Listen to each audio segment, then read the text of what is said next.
It's the Grimace, bro. That's Vader number one. Unfortunately, the Mets lost today, but they've been overall, on a crazy streak, dude. June has been their best month for baseball by far. Dude, we will definitely talk about that. We're definitely going to talk a little bit about basketball. Yeah, it's a crazy time right now. There's a whole bunch of stuff going on, right? Yeah. This episode is gonna pretty much include a whole bunch of different topics. Yeah, for real. We're gonna go back and forth and a little bit back and forth, but just pretty much talking about what do you want to talk about first? Well, first we're gonna start off with Grimace and how he kickstarted like the whole Mets win streak right now. Yeah, dude, it's crazy. They haven't lost a series since he threw the first opening pitch out. Yes, for real. Yeah. I forgot what game it was, but and we'll see. They're 1-1 with the Astros. Yeah. In pretty heartbreaking fashion. When being up by such a large margin. They were up by 5 runs, I believe. They had a 5-run lead. But yeah, they kind of self-destructed a little bit. Did you watch that Barstool video? Of the guy dressed up as Grimace in Citi Field with the Subway Series, dude. Oh, I did. He was chugging a beer and everybody was like cheering for him. That was so funny. I didn't see that. But all in serious, it's good. It's good for the Mets, but since Alvarez has come back, dude, they've looked like an extremely different team, and Martinez. JD Martinez, he's been on fire. He's been on fire. Lindor has been picking it up, dude. Because I have to apologize for my Mets fans, dude, because I was pretty sinister. Thinking about trading away pretty much everybody at that point. But, the last time we seriously talked about the Mets, I think it was either before this win streak happened, or maybe it was a little bit in the middle of it. But it just frustrates me because our expectations from the beginning was kind of not to this level of the winning streak, but kind of playing this kind of play style. The thing is they've had these players all season long. You know what I mean? So it's kind of why?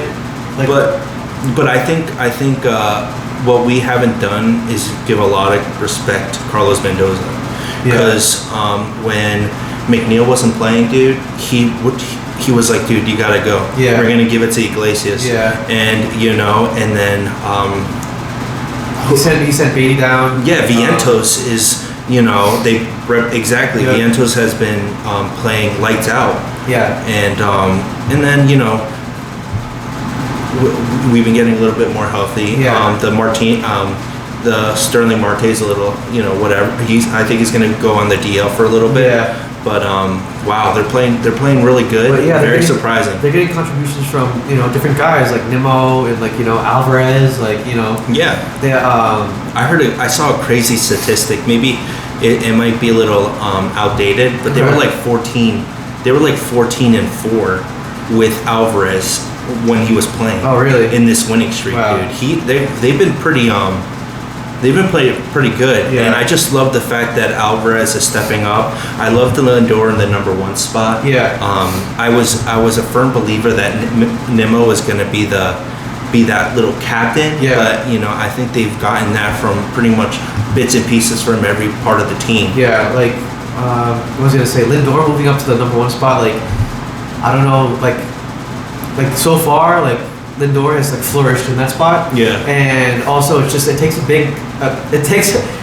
a big deal to move McNeil all the way down to the bottom of the batting order when he was former batting champion and then runner-up batting champion, I think he was. That's hard to do, especially with a veteran guy, you know what I mean? And he has to accept his role, which I'm sure he's done professionally. But the fact that Nader, no, what's his name? Bader and sorry, I was thinking about the Harrison Bader and Vientos. The fact that they're performing at a good level in Iglesias, it's so deep, and it's not a question of why they're scoring so much points. It's very nice to watch as a Mets fan. We'll see how that goes going forward. right now, I think they were one back from the wild card race, but they lost today. Yeah. But they're going to play against the Pirates. They're going to play against Washington. They have a good stretch. So hopefully they can pick it up a little bit. The Padres are looking good. Atlanta is always looking good. So you know what I mean. Yeah, they're going to have to keep this this pace up in order to finish the season strong and to be able to actually have a chance at that wild card. They're going to finish up this series with Houston. Then they're going to Washington. Then they're going to Pittsburgh, and then they're coming back home and finish up against Washington. Yeah. It's a lot of games against Washington. Yeah, it is. They have to dominate. Yeah, man, but the Grimace stuff is real. I'm telling you, dude. Hopefully, imagine if they go through a crazy winning streak, dude. The Grimace has to come back. Yeah. There has to be a Grimace reunion in the playoffs. I mean, Nets fans are going to ride this as long as possible, as long as they're winning. They're just going to ride this forever. Man. One thing I did want to ask, bring up at least was Kodai Senga. Like, he was not even expected to miss as much time as he has. Yeah. He hasn't pitched once this season yet. Yeah, I think they're being extremely conservative with him because I think they weren't anticipating them to be so bad. Yeah. But now that they're kind of ramping up a little bit, I think they're gonna definitely, bring him in when he's ready. Yeah. I don't want to rush him because they're playing so well, but they need the pitching, especially Edwin Diva being suspended. They're gonna need him. That's what I'm saying. Yeah. But I'd rather wait. You know what I mean? Because there's still so much game left. Yeah. You know what I mean? I want 100% Kodai Senga. I hear you. I want the same thing too, but he needs the Mets need this bad. They need good pitching. Yeah, that is true. What I mean? And that's kind of contradicting what we thought. What I personally thought before when I was like, we should trade. Pete Alonso, and maybe they will trade Pete Alonso. We'll see. Because is he going to get what he's asking for? Yeah. He's playing pretty good, but he was playing horrible before. Right. So is there a balance? You know what I mean? Yeah. If they're gonna want, if they're gonna be in this kind of wild card race, they're definitely gonna need, some bullpen help and some starting pitching. Yeah. But you never know. Scott was pretty good, but then he went down to AAA. Yeah. But we'll see what happens. I'm also excited for their prospect Luis Angel Acuna. Yeah, and dude, they're not bad. They're playing a lot better, which is easier to watch, pretty much. Yeah. But talking about easier to watch, free agency opened up. Was it today? Today, 6:00 p.m. There was a lot of different changes with DeAndre Murray going to the Pelicans. Yeah. Now it's nice to see Bronny playing with LeBron. I think LeBron James opted in his last year of his contract. I think he opted out. To restructure a new contract. Oh, okay.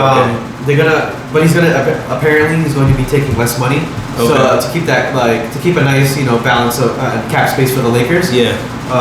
But he does plan to come back, obviously, with this on. But do you think that they wasted a pick? So Bronny James? No. You don't think so? He wasn't even really From what I heard is the guy their agent or something. He was pretty much calling other teams not to pick Bronny, pretty much. Is he going to be a star?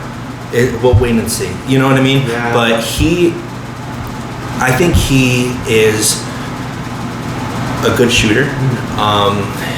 Defense, we're gonna have to wait and see. Okay. Because he's not a big body. He's not like what the Knicks drafted, the 18-year-old France. 6'8". You know what I mean? Yeah, he's small, but if he works with LeBron James because he knows how he plays. Yeah. And just to build with that chemistry, what LeBron James is doing with Anthony Davis. Yeah. And now D'Angelo Russell opting in too. So they weren't that far away. It's just that the Western Conference is really good. And now talking about another team with DeAndre Murray with the Pelicans. Now they have McCollum. Yeah. And they also have, Zion William. Yeah. And we'll see what Ingram does. Yeah. I don't know if he's gonna. Salary cap wise. I think he's still under contract for this season. Yeah. I think he's an unrestricted free agent for next season. Yeah. Maybe. Okay. I have to check that, but pretty much their core is all together. Maybe Valanciunas is a free agent. That was one guy I think the Nets should target. But they have a good team. Yeah. I think. I think the Western Conference is way stacked. It was I was surprised that Paul George opted out of the contract. Yeah. I think he's going to visit Orlando, Philly, and also he's going to revisit the front office with the Clippers. Oh, okay, yeah. He's trying to get that. He's trying to get that money, max dude. Deal, but I don't know. I think he's a bum. well, I think we devalue. Well, he does things that a lot of players can't. He's not a bum. He can do it. Many things that I can't do. But let me put that out there. He's a premier level tier defense and shooting, which is extremely needed. For my team, like with OG Anunoby, that was pivotal, and that changed that put them to tier B to tier A. You know what I mean? If he goes to Philly, dude, that is dangerous. Yeah. If it's Maxey, which had an outstanding year, and then you have Paul George and Joel Embiid. Tobias Harris, I don't know where he's going to go. I think he's a free agent. I mean, I'm sure the Sixers are going to try to at least attempt to re-sign him. Yeah. But yeah, they still have a great core in Philly. Yeah, I think it's with Tobias Harris contract, dude. They gotta get away with that, dude. That was I think Tobias Harris's performance was one of the main reasons why the Knicks won that series. I think the last game he scored 0 points, which is super hard to do.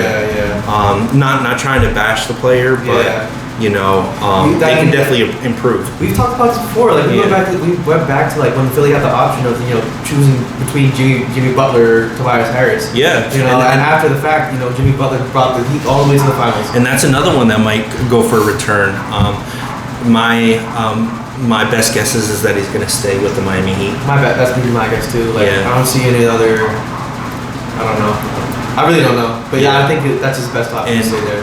And talking about us New Yorkers, from New Jersey, but Claxton, is that was pretty max big. extension. I think that really shows that they do have confidence in him, that they want to move forward with him.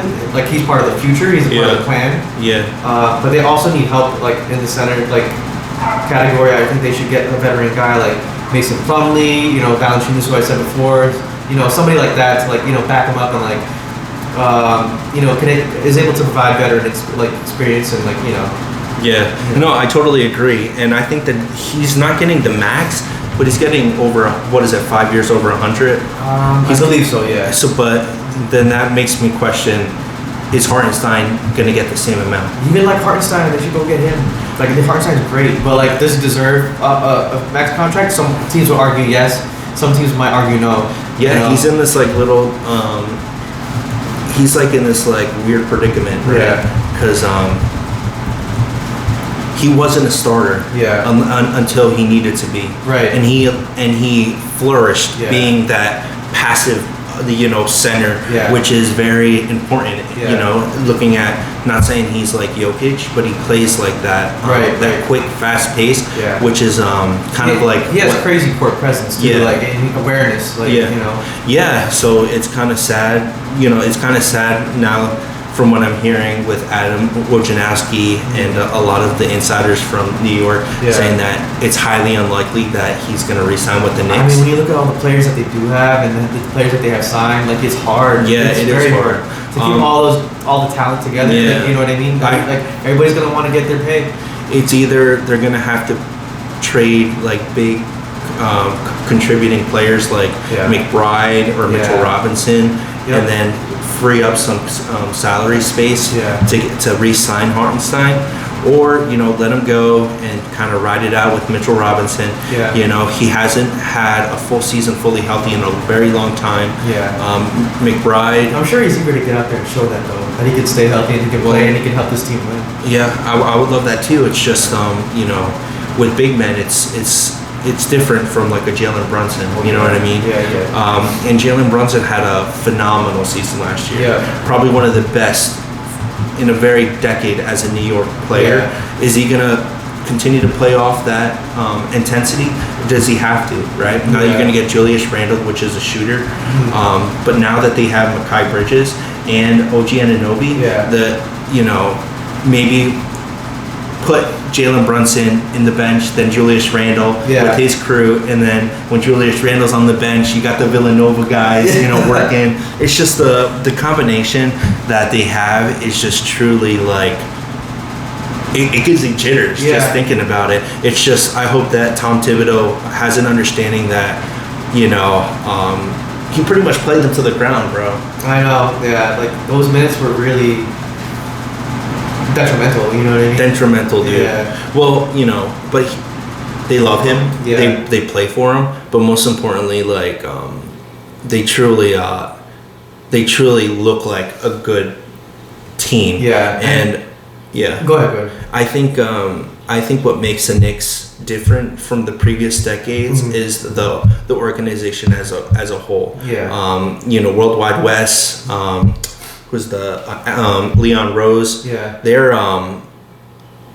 They're just playing chess when other ones are playing checkers. Dude. Yeah. The fact that they were able to go to the draft and then get like 5 second round picks. Yeah. They didn't like the player from the first round. They just traded back, get capital, and then they got somebody different. Yeah. You know what I mean? It's just a masterclass. I am truly happy like the way that it's going because they definitely paid an arm and a leg to get Mikal Bridges. Yeah. So that trade we talked about it before. I think it's titled, Knicks moves or like what the Knicks need to what moves they need to make before the trade deadline. We literally said Mikal Bridges is like a perfect fit for them. He's already familiar with the players. They already have won a championship together in college. And this is exactly what I wanted as a Nets fan. Compensation, first round pick compensation, which is huge. They got 4 unprotected first round picks. I know they're unprotected, but it's still something. Yeah. And they also have one more protected first round pick from the Bucks. Yeah, and we're gonna see how that works. The one thing is with the coach, he's a developmental coach, right? Yeah. So it's going to take time. But what would you rather be in your position, or would you rather be kind of sitting right in that wild card race? Having a chance to make the playoffs. I think I've been in that wild. I've been around when they haven't been that great, but they've been good enough to make the wild card, or the playoffs. You know what I mean, in the play-in berth or whatever. And it's frustrating to know your team kind of just barely made it in there. And they're going up all these quality teams like Philly and Milwaukee and Boston, even New York. And in the 7-game series, they're just not going to last. I just don't see it, Yeah. So I'd much rather than be in this position right now and have that draft capital, use those draft picks, on young players, young talented players, and build up. They could go the other way, which is they have done many times, and trade those first round picks for superstars. Yeah. We've already seen how that went with, Joe Johnson, Kevin Garnett, Paul Pierce. Okay, the list goes on and on. You know what I mean? Yeah. And then now with Kyrie, Kevin Durant, James Harden, it's a nightmare. Oh yeah, and also talking about the Mavericks, they made an acquisition. Trading away Tim Hardaway Jr. They traded him away. And who did they get as they got Quentin Grimes. Yeah. Quentin Grimes, which is a former Knick, a 3-and-D kind of player. So they're valuable. So we'll see how Bronny does. Hopefully he does well. We're always supporting our players and stuff. But sure. I think right now it's just who's going to compete with Boston. Because I think with Las Vegas odds, I think they put the Knicks as one of the top 3. After the trade and with stuff? The what's the Thunder? Yeah. But there's still a lot of great teams. We have to see what Philadelphia does, and most importantly, Milwaukee, dude. Yeah, they're both those teams are supposed to come back healthy. You know what I mean? They're totally the Celtics went through the most depleted teams in the playoffs. They really didn't get even Indiana knocking out Milwaukee. The only way that's gonna happen is if Giannis is injured and Damian Lillard is injured. Yeah, you know for what real. I mean? That's the only way Indiana's gonna win. Yeah, but the other thing is Giannis. He can opt out, you know what I mean? But Damian Lillard is probably one of the best ones in the league right now. So it's just it's going to be hard to kind of put pieces around it. I think Brad Stevens did a phenomenal job with with how they structured the Boston Celtics. Yeah. Like Drew Holiday and Kristaps Porzingis. Huge. That's why I think the Knicks are kind of embracing that formula a little bit. Yeah. Obviously, they don't have the talent, like the star power as a Jaylen Brown and a Jason Tatum. But, having Mikal Bridges, OG Anunoby, and then, getting another,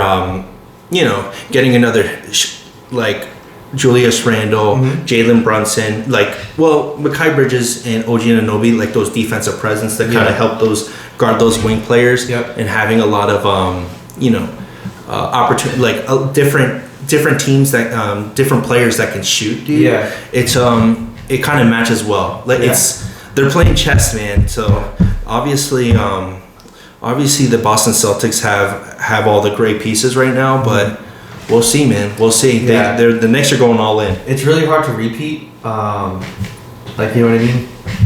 Boston does have a great team, and even when they don't get me wrong, even when Milwaukee and all these other teams are healthy, Boston can give them a run for their money. Yeah. You know what I mean? Absolutely. But yeah, we'll see. It's exciting to see what's happening in the East. I'm excited to see when more of the free agency kicks off and players move around. Yeah. We're going to talk about that too as well. Yeah. Well, I think we started with the Grimace, the rise of the Grimace. Yeah. So we got to talk about some Star Wars, dude. All right. I'm not gonna lie, I haven't seen The Acolyte only because I watched Rotten Tomatoes and I realized that the fan score is 14%. 14? I think it's 14. You Google it. Right, I think it's 14, and I think the Rotten Tomato score is 85 or something. Oh, no. How is there that much of a difference? I've heard from Mike and other of our friends that they kind of are changing a little bit of the George Lucas kind of origin of the Skywalkers a little bit. Right. I think that there was a part where you know how Anakin was the only one that was born by the Force. Yeah. I think I'm not 100% sure, but I think that in the show there's another person, another character that way. Yeah, that's I believe so. But yeah, it's 14% on Rotten Tomatoes and then 48 audience rating. How can it be so bad and then also really good? 48% isn't really good though. From It's 14% from Rotten Tomatoes, and then the fans, the actual, I could vote and then you could vote. That is separate, and that would be part of the 48 audience, 48% audience review. Yeah, man. I just don't know how. I just don't know what Star Wars is doing, dude. Yeah. Kathleen Kennedy, since being part of it, has had hits. I think Rogue One was okay. Yeah, Rogue One was really good. A lot of fans like Rogue One. I do not like the trilogy, the new trilogy of The Force Awakens. That was not my favorite out of the whole trilogy. I think one of my favorites were probably, obviously the OG episodes 3, but even the first episodes were pretty cool. Yeah. With Dark Maul and stuff. Oh yeah. That was great. Yeah. It's just I just don't know what they can do to make it better. To be honest, I really don't know either, because they need an overarching story, what I mean? A big picture kind of thing. It can't just be a show.